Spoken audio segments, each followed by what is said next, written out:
Bernard de Montréal. La genèse du réel. Chapitre 46. Personne et personnalité. L'évolution de la conscience mentale supérieure créera une rupture entre le monde astral et l'homme qui libérera les forces créatives de ce dernier et lui permettra de découvrir sa personne réelle.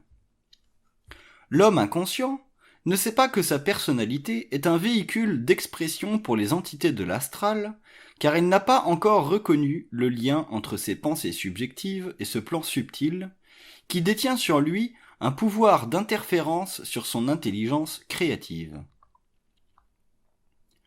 Que l'homme inconscient ait une grande ou une petite personnalité, il demeure toujours assujetti aux lois de l'évolution par le biais de son psychisme inférieur. La personnalité de l'homme jouit de liens qui ont toujours existé entre lui et l'astral, malgré son intelligence inférieure. Celle-ci est tellement puissante et centrique que sa manifestation fut toujours contestée par la société, car cette dernière ne peut supporter une conscience trop réelle, étant elle-même astralisée à travers ses membres inconscients. Comme ce cercle se perpétue à l'infini, l'homme, qui était sensible à son énergie créative à l'origine, la perd graduellement et devient inévitablement esclave de sa personnalité au lieu d'être maître de sa personne. L'activité du monde astral est d'une telle subtilité que toutes les lois de l'involution devront être connues par l'homme avant qu'il ne comprenne jusqu'à quel point il est prisonnier de sa personnalité. Il verra qu'elle n'est pas complète, sans comprendre toutefois qu'elle ne pourra l'être tant qu'elle ne sera pas transposée en une autre réalité, celle de sa personne. Seule la personne est complète et réelle en elle-même, puisqu'elle n'est pas bâtie sur la mémoire subjective, mais sur l'action puissante et ininterrompue de sa conscience créative. Les liens entre l'astral et la personnalité sont créés chez l'homme par le biais de l'assujettissement culturel à sa civilisation. L'ignorance involutive de la culture ne constitue pas pour lui une base réelle d'évolution. Il se voit alors dans l'obligation de subir, à travers l'inconscience de sa culture, les forces psychiques de l'astral. Il endurera ce processus jusqu'à ce qu'il découvre sa maturité réelle, nouveau phénomène de l'évolution, qui épousera la réalité de la personne au lieu de l'irréalité de la personnalité conditionnée par la culture du milieu. L'homme nouveau, parfaitement libre des influences retardataires de la civilisation sur sa conscience intérieure, ne vivra plus sous le parapluie de la personnalité, mais à la source créative même de sa personne. La perception qu'il aura de la différence entre la personnalité et la personne sera à la mesure de sa compréhension du phénomène astral en lui. L'homme prendra conscience de l'astral en tant que dimension réelle de son psychisme, liée à l'activité des plans de la mort sur son mental inconscient. Il ne pourra éviter cette prise de conscience s'il doit comprendre son individualité intégrale, puisque la réalité des plans parallèles ne pourra plus être mise en doute. Cette réalité est absolue en soi, et l'organisation psychologique du moi en dépend. Tant qu'il ne sera pas réconcilié avec la réalité de sa nature, l'homme connaîtra des illusions à la mesure de son ignorance profonde des mystères de la vie mentale. L'évolution ne sera plus la partie de chasse à la connaissance qu'il avait connue, elle sera le produit d'une réalisation intégrale de ce que les hommes sauront à partir d'une source commune en eux-mêmes, au cours des âges à venir. L'instruction mondiale est radicale quant à la relation étroite entre l'homme et le monde de la mort. Elle est aussi ferme sur sa composition psychologique du moi personnalisé, qui ne constitue qu'un système d'images miroirs à travers lesquelles l'homme se complaît à croire sans comprendre ce qu'il croit. La transformation de la personnalité humaine sera à la base même de l'évolution d'une nouvelle nature humaine, non colorée par les influences subtiles de l'astral. Tant que l'être ne saura pas reconnaître l'influence astrale en lui, il n'appartiendra pas à cette nouvelle race mentale, car la division entre ses connaissances et son savoir non réalisé sera trop profonde pour lui donner accès à l'autorité intérieure de sa propre conscience. Sans autorité intérieure, l'homme ne peut reconnaître la différence entre la personne et la personnalité. Il lui est donc impossible de traverser le monde de la mort en esprit. L'intelligence de l'homme nouveau se raffinera au cours de l'évolution. L'astral, en perdant de sa qualité invisible dans son mental, deviendra concret. L'être humain, à cause des limitations de ses sens, réalise difficilement que l'astral est un plan réel dont les lois sont anti-lumière, anti-homme, et que sa construction psychique équivaut à l'organisation psychologique de l'homme. Sous l'impulsion d'un mental supérieur, le plan astral se concrétisera, un peu comme l'univers des mathématiques chez le grand mathématicien, qui ne vit plus les mathématiques à partir de l'inexpérience psychologique des nombres, mais en fonction du langage, abstrait et concret à la fois, qu'elle crée dans le mental qui en possède la vibration, c'est-à-dire l'énergie de l'intelligence. L'homme nouveau comprendra l'abstrait de l'astral de façon similaire, et sa conscience se raffinera à un tel point que la totalité de sa conscience mentale s'éveillera. N'étant plus dans le sommeil de son intelligence, il commencera à goûter de la liberté réelle et de la lumière de son double. Avec l'évolution, le double deviendra le second plan de vie jusqu'à la transmutation finale du corps matériel. Lorsque le travail de la vie consciente sera achevé, l'homme laissera son corps et passera à l'immortalité où la mort n'existe pas. Mais la personnalité devra être parfaitement comprise pour qu'une nouvelle conscience se fixe, car elle représente ce qui dort dans l'homme et non ce qui vit. L'astral endort la conscience humaine. Le travail subtil des forces astrales, à cause de l'ignorance humaine, cache à la personnalité le sens profond de la réalité, même si elle est consciente de l'insuffisance de sa réalité. L'homme nouveau connaîtra une grande fatigue intérieure, causée par la résistance de sa personnalité aux nouvelles forces de la conscience en évolution. Cette grande fatigue fera place à une grande vitalité qui semblera dépasser les bornes de la normalité. Cette vitalité naîtra du développement de sa personne réelle. L'astral cherche à éprouver l'homme, car il évolue à travers l'expérience humaine. Il est encore très pénible pour l'homme spirituellement évolué de comprendre que l'astral se nourrit de lui. Voilà pourquoi d'ailleurs l'ésotérisme occidental et oriental subiront une profonde modification de leur science au cours de la prochaine génération. De nouvelles connaissances renverseront les conceptions ésotériques et occultes de la vie et de l'homme en évolution vers une fusion éventuelle de son double avec son moi éveillé.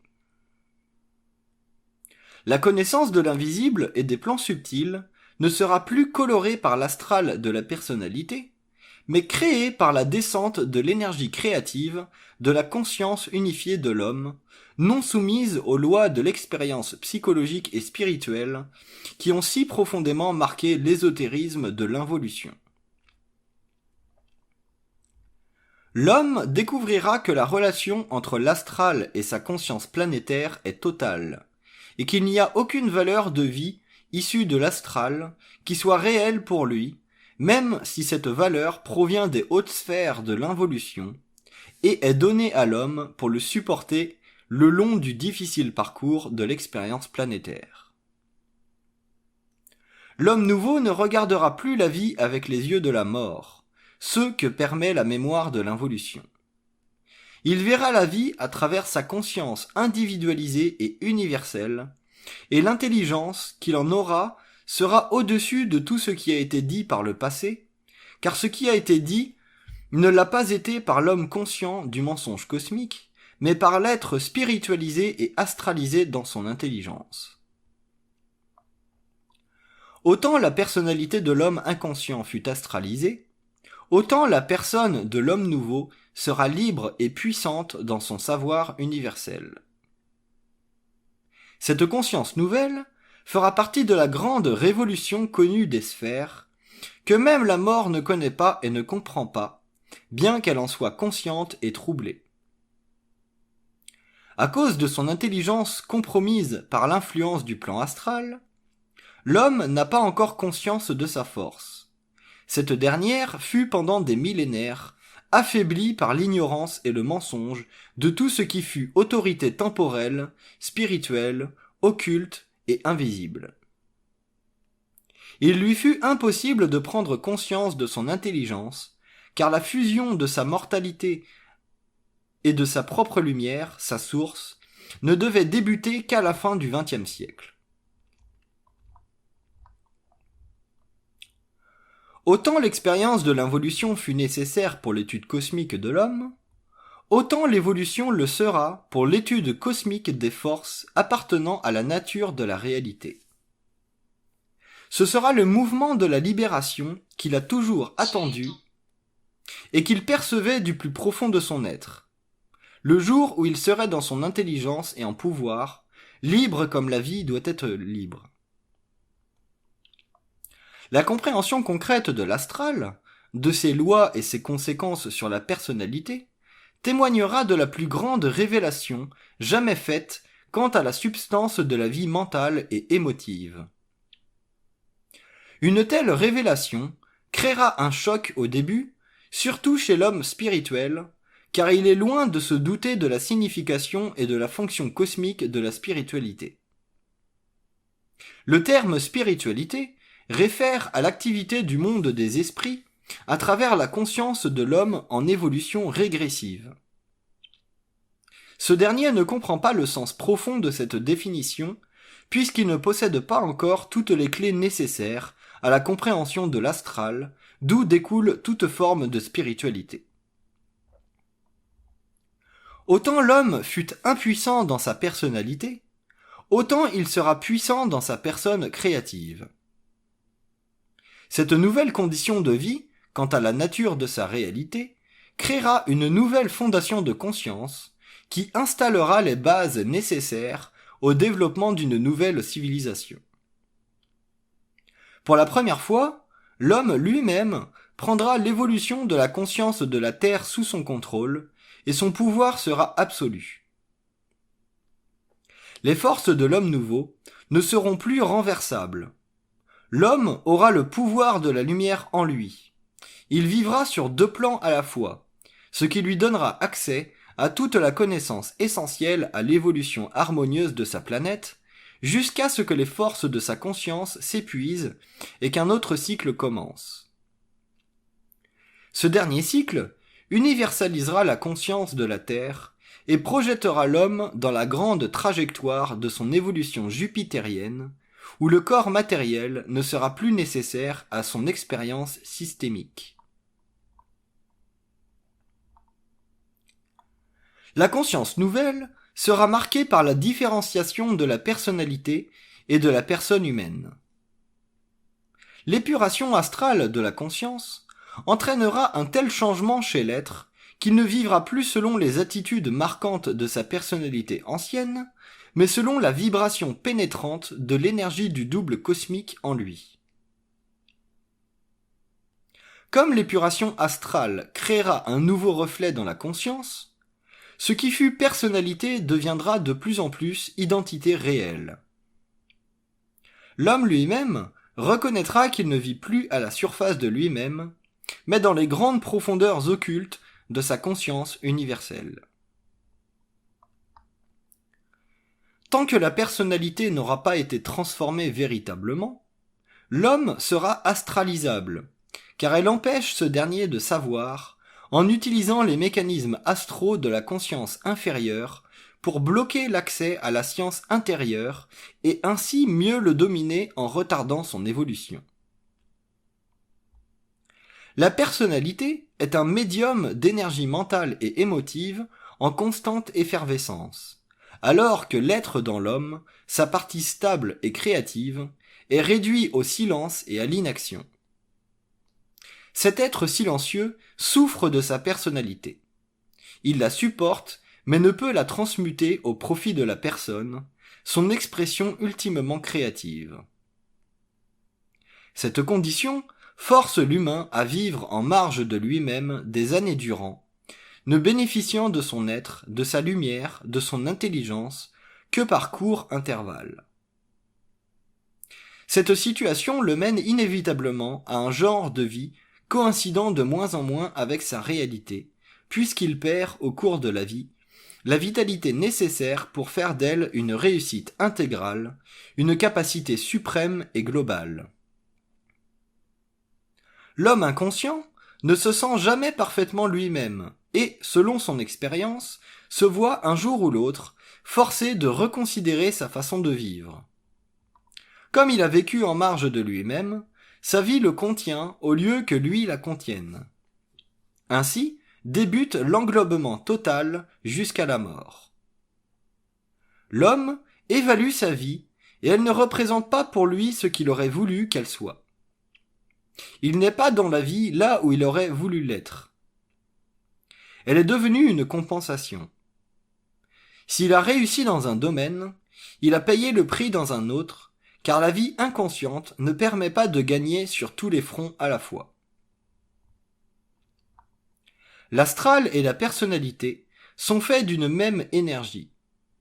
L'homme inconscient ne peut identifier en lui l'astral, car il ne fait pas partie de sa connaissance objective. Il lui est impossible de comprendre pourquoi il est esclave de sa personnalité. Bien qu'il puisse réaliser ses défauts ou ses qualités, il ne peut comprendre qu'ils sont une et même matière, l'énergie astralisée de sa conscience involutive. L'homme nouveau découvrira au cours de l'évolution de sa conscience que la science supramentale, ou la science de l'esprit, l'amène à reconnaître objectivement l'engouement astral dont il est victime depuis sa naissance. À mesure que l'homme vieillit, cet engouement grandit et devient graduellement inextricable jusqu'au jour où, s'il devient suffisamment sensible intérieurement, il sera poussé à faire une recherche intérieure dans le but de découvrir le pourquoi et le comment de ses souffrances. Le problème de la recherche spirituelle ne lui permettra pas d'éliminer le voile astral de sa conscience, car la recherche elle-même est tissée d'astralité subtile, et les voiles du mensonge cosmique deviendront encore plus insaisissables à son intelligence involutive. Tant que la supraconscience ne fera pas partie de la vie mentale supérieure de l'ego, l'homme n'aura aucun pouvoir sur sa destinée. Les forces psychiques de l'âme sont trop grandes pour que l'homme puisse éviter les pièges astrologiques de sa programmation. Lorsque nous parlons de l'expérience de l'homme sur le plan matériel, nous faisons référence à beaucoup plus que la simple expérience de la personnalité. Il s'agit d'une expérience globale à l'intérieur de laquelle la personne de l'homme doit se situer et au cours de laquelle l'être conscient entreprend de casser les chaînes astro-psychiques que lui impose la programmation de sa naissance.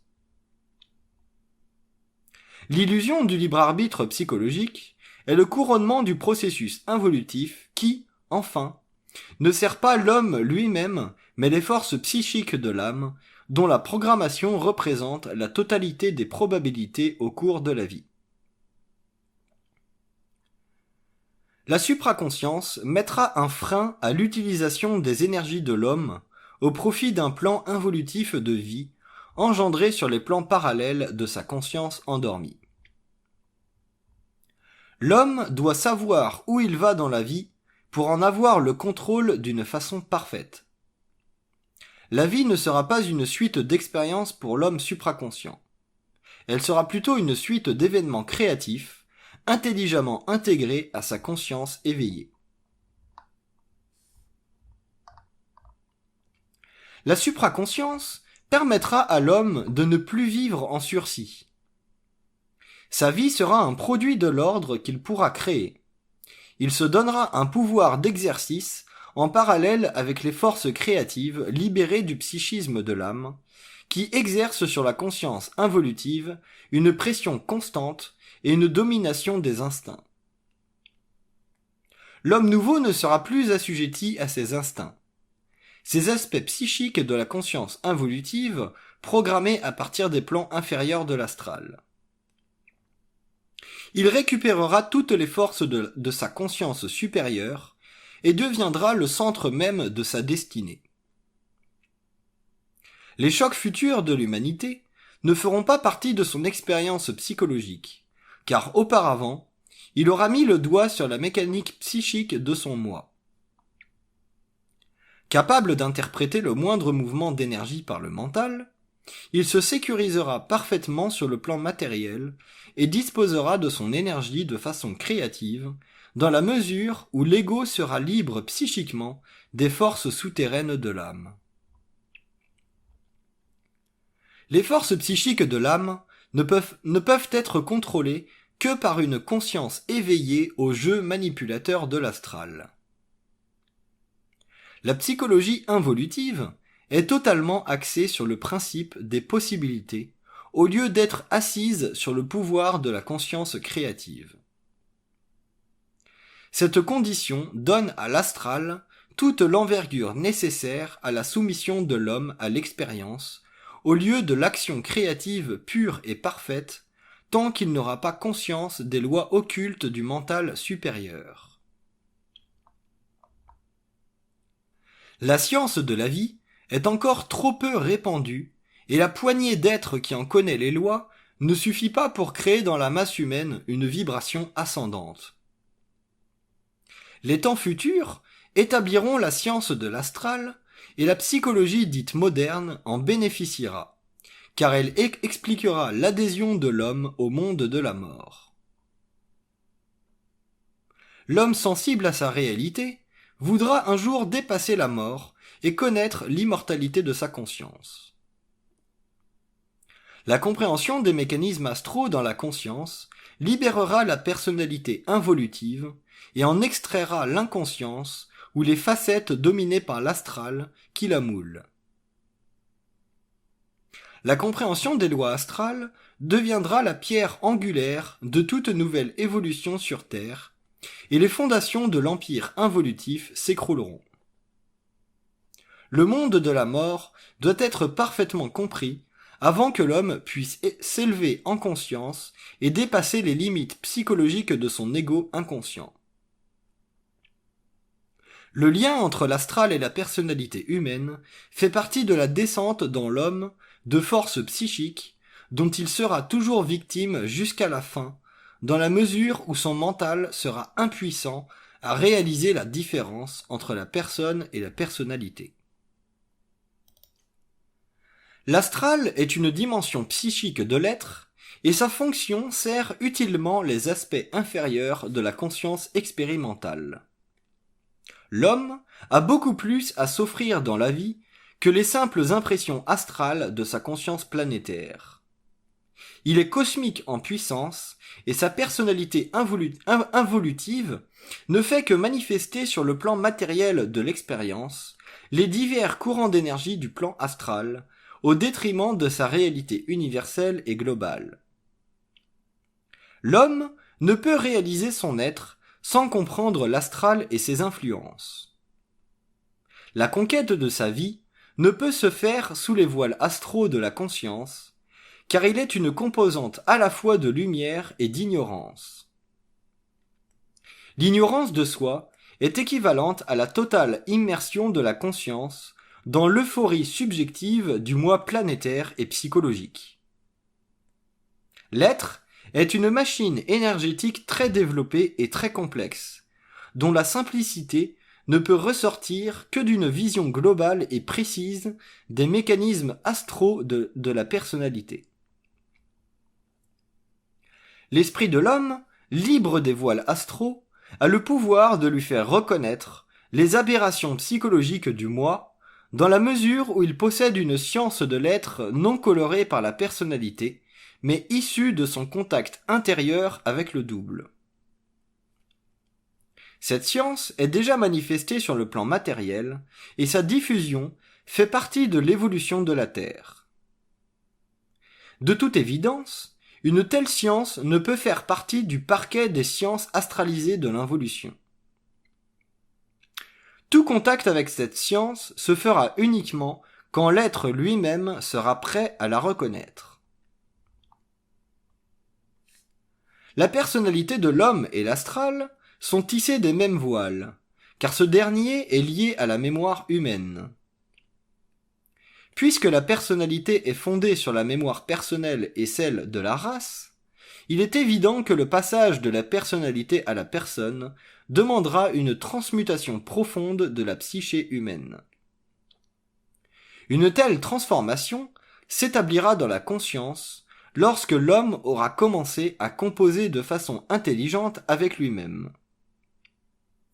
Son intelligence grandira à mesure que l'être se dévêtira de ses anciennes notions pour épouser une nouvelle compréhension des lois astrales.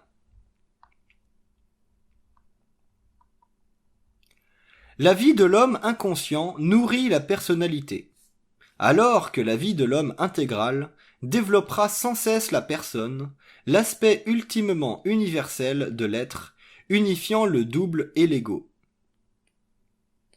L'ego involutif est régi par des forces astrales et lunaires qui ont le pouvoir de lui présenter une facette seulement de lui-même, alors qu'il est en réalité multidimensionnel et sans finalité.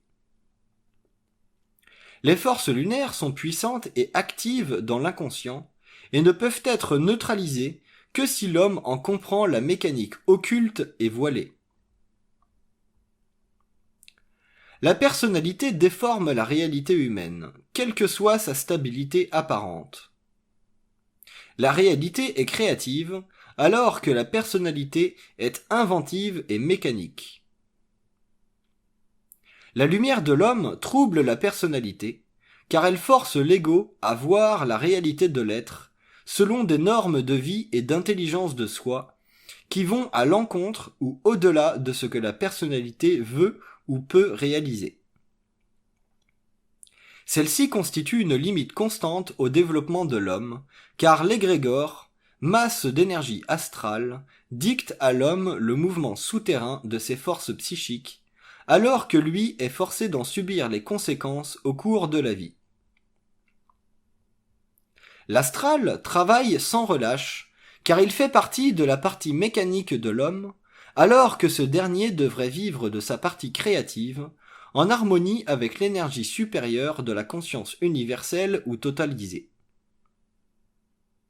La personnalité divise l'intelligence en une partie convenant à l'ego insécure et une autre convenant à l'ego spirit, aspect de l'être humain qui n'est pas encore sous son contrôle.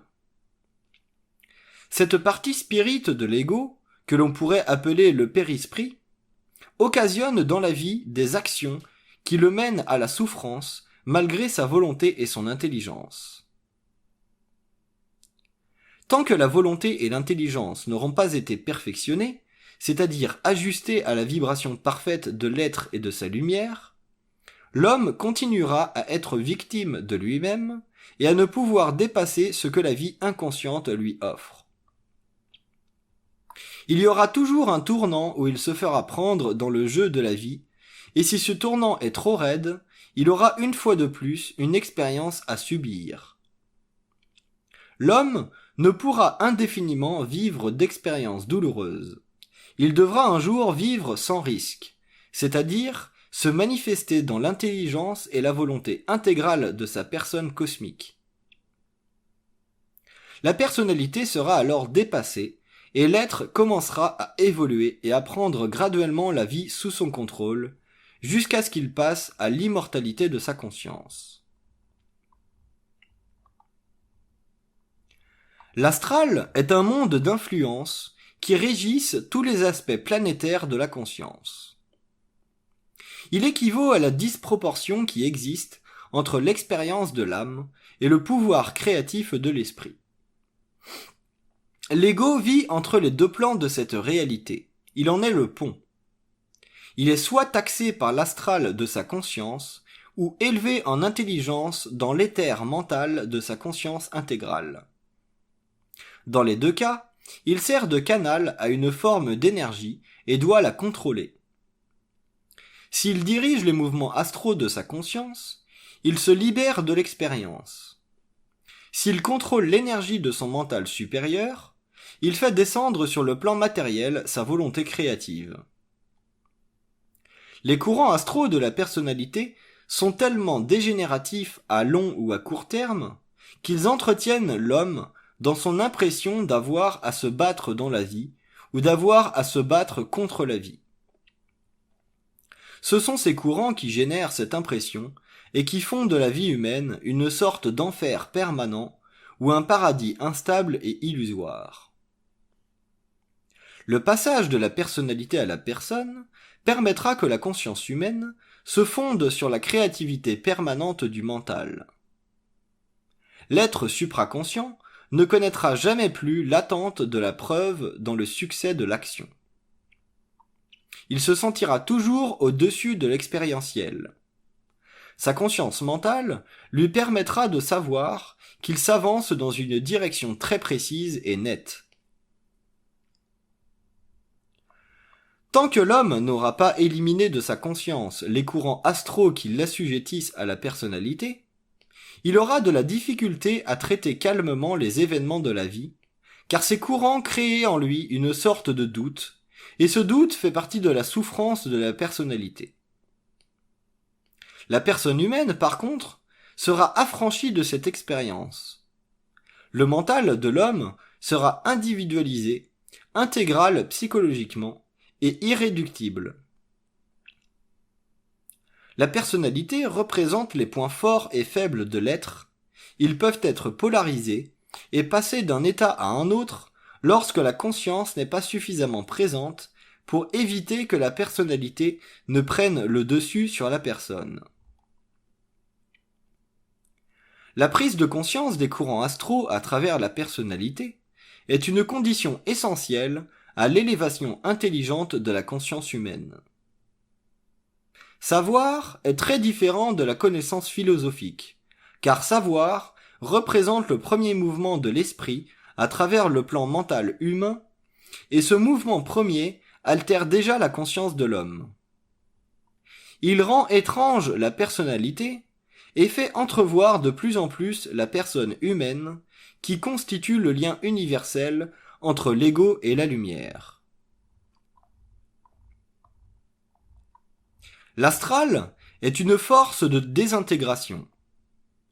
Il utilise l'émotion humaine négative pour faire vivre une tension, et c'est alors que l'homme perd sa capacité de demeurer sur un haut plan de mentation. Cette tension chez l'être colore astralement son comportement, et la personnalité devient de plus en plus déséquilibrée dans sa manifestation énergétique.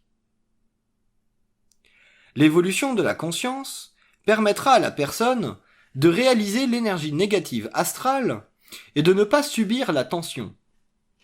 La personne deviendra de plus en plus évidente et la personnalité s'effacera devant elle. Elle s'éclipsera et laissera place à une forme d'intelligence créative libre de faire son chemin dans la vie de l'être. La compréhension des mécanismes astraux est essentielle à la stabilité de l'homme, car ce dernier est aux prises avec des forces dont il n'a aucune conscience. La personnalité est une vaste tapisserie de mélange d'émotions et d'intellect, dont la mesure définit la nature même de l'inconscience. Tant que l'homme n'aura pas réalisé objectivement les courants astraux de sa conscience, il demeurera impuissant face aux mouvements de la vie qui font partie de sa programmation, véritable absence de pouvoir. Le pouvoir de l'homme sera dans sa personne et non dans sa personnalité. Celle-ci est le frêle lien entre le monde astral et le plan matériel de l'expérience. L'homme intégral dépassera cette condition pour enfin établir la suprématie de sa conscience. Elle lui sera donnée gratuitement car il doit transmuter sa personnalité afin de toucher du doigt le centre de gravité de sa conscience intégrale qui se manifeste dans la personne. La personne de l'être est unique en son genre, alors que la personnalité participe des influences internes et externes de sa conscience involutive et planétaire.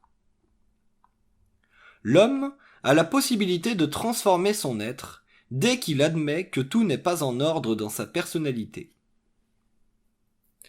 À partir du jour où il réalisera que d'elle partent toutes les tendances dégénératives de sa vie, il comprendra pourquoi il est essentiel à tout être conscient de ne pas être assujetti à l'astral pour quelque raison que ce soit.